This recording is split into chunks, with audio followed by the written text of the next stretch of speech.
Bonjour à tous. Aujourd'hui, elle ne craint pas la neige pour sa maison, car toute sa maison est vêtue de cramoisi. Proverbe 31, verset 21.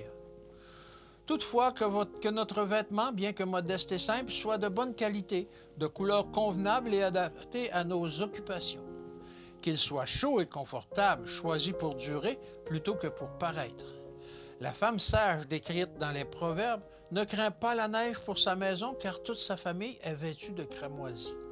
Nos vêtements doivent être propres. La malpropreté est malsaine. Elle affecte le corps et l'âme. Il faut nous vêtir d'une manière saine. Dieu désire que la santé de notre corps soit aussi bonne que celle de notre âme. Avec son aide, efforçons-nous de jouir d'une bonne santé physique et morale. Le vêtement doit révéler la grâce et la beauté dans la simplicité. Le Christ nous a mis en garde contre l'orgueil de la vie, mais non contre ce qui en fait la grâce, la beauté naturelle.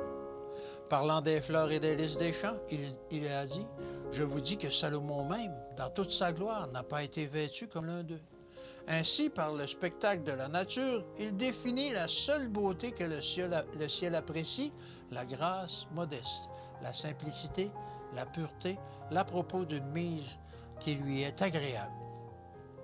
Une santé parfaite dépend d'une circulation sanguine parfaite. On devrait veiller à ce que les extrémités soient suffisamment vêtues, ainsi que la poitrine, notamment la région du cœur. Que nos sœurs s'habillent sans recherche comme beaucoup le font, que leurs vêtements soient de bonne qualité et répondent aux exigences de notre époque.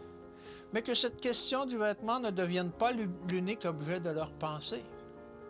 Un vêtement convenable est la source de la santé.